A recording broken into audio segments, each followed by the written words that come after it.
From a man who lies motionless for days just to fire one shot, to a sniper who records more than 300 confirmed kills, to the man who survives the deadliest battlefield on Earth long enough to become Germany's deadliest marksman. These are the 5 deadliest German snipers of World War II. And number one's final kill count sounds almost impossible to believe. Chapter 5. Friedrich Pine. By early 1944, Soviet troops are pushing west with overwhelming numbers. Somewhere along the front, a single German sniper continues slowing entire advances. But one question remains unanswered. How does one man survive long enough to become one of Germany's deadliest snipers when almost every position is eventually discovered? Friedrich Pine begins the war as an ordinary infantryman before his exceptional shooting ability earns him sniper training. Unlike many marksmen who rely on quick opportunities, Pine becomes known for patience. He studies the ground, watches enemy movement for hours, and refuses to fire unless he knows he can disappear before anyone locates him. His battlefield is rarely quiet. The air carries the sound of distant artillery, while snow, mud, and shattered forests make every movement exhausting. Soviet counter-snipers constantly search for the flash of a rifle scope or the smallest movement in the trees. Before we get to what happened next, you need to understand one thing. German snipers know that surviving matters more than adding another kill. A sniper who fires too quickly usually never gets a second chance. That discipline allows Pine to build an extraordinary record. By the end of the war, he is credited with more than 200 confirmed kills, making him one of Germany's highest-scoring snipers. His success earns him recognition within the German Army's sniper program, where experienced marksmen are increasingly valuable as Germany's military situation continues to collapse. His record survives. The country he fought for does not. But while Pine spends years mastering patience, the next sniper becomes famous for something even harder to believe. If you're enjoying this, subscribe. New stories every week. Chapter 4. Helmut Wirnsberger. The Eastern Front destroys soldiers at an unimaginable rate. Many never survive their first major battle. Yet Helmut Wirnsberger keeps coming back. The question is why? Even after suffering serious combat wounds, he repeatedly returns to sniper duty instead of leaving the front altogether. Wirnsberger serves in some of the war's most brutal fighting against the Soviet Union. Every day brings freezing temperatures, constant artillery fire, and enemy patrols hunting German snipers before they can strike again. His greatest weapon isn't extraordinary eyesight, it's discipline. He waits until his target is completely exposed before firing a single shot.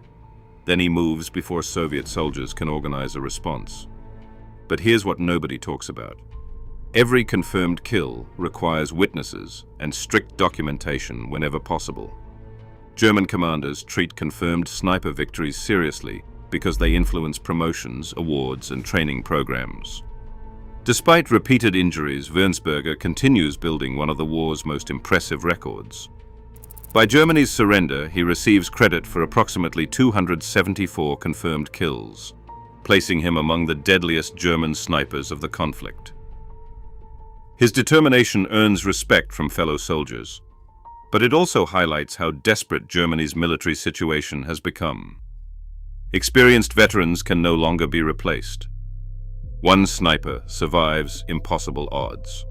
The next man fights where seeing the enemy is almost impossible.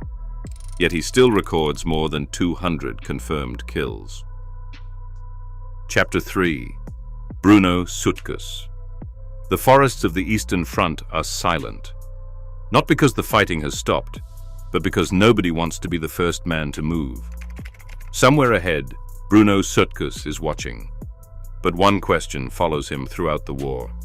How does a sniper stay alive after revealing his position more than 200 times?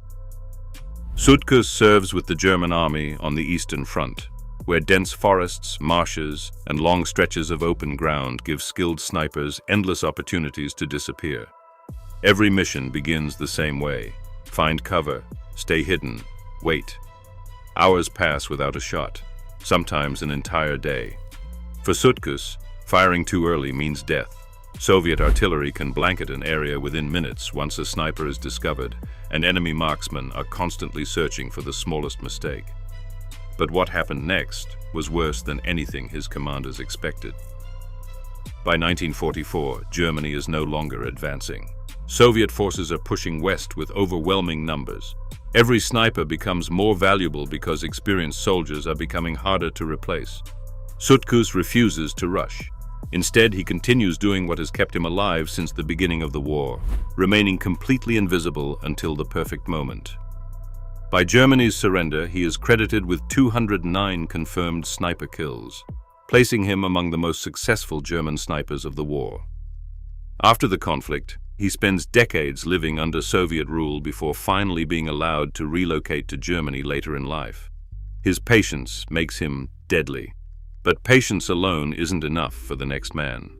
He keeps returning to the battlefield after suffering wounds that would end most soldiers' careers. Chapter 2. Josef Sepp Allerberger. Josef Allerberger never plans to become a sniper. He enters the war as a machine gunner. Then everything changes after he is wounded during combat. While recovering, he picks up a captured Soviet sniper rifle simply to test his aim. His commanders immediately notice something unusual. Could this injured infantryman become one of Germany's greatest marksmen?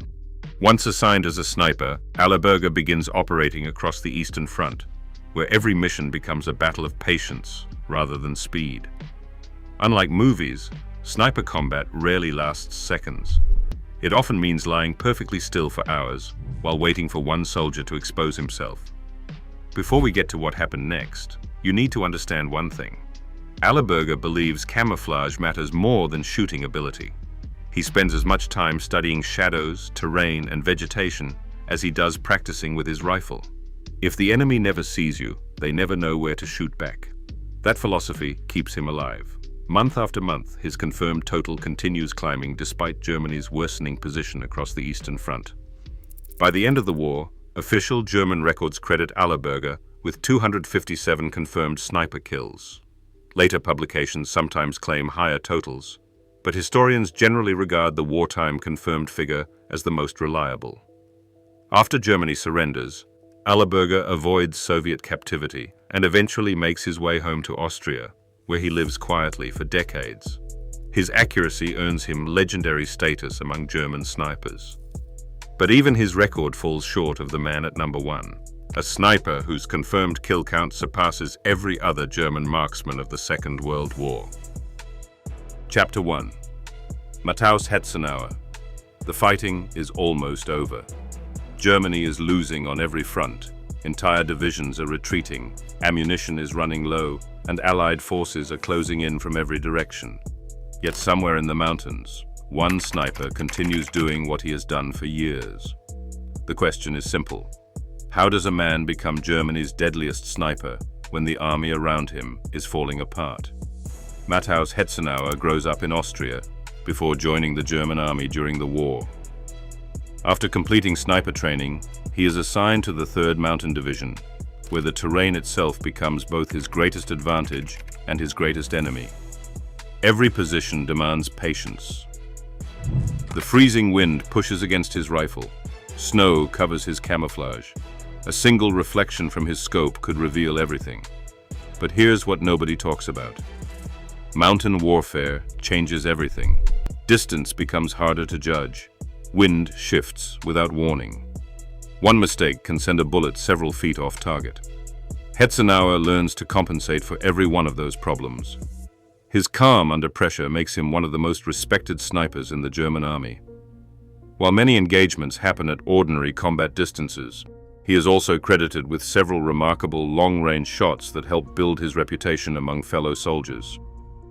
By the end of the war, official German records credit him with 345 confirmed sniper kills, the highest confirmed total of any German sniper during World War II. He survives the war after being captured by American forces in May 1945. Unlike many German soldiers fighting farther east, he avoids Soviet captivity and is eventually released, returning to civilian life in Austria.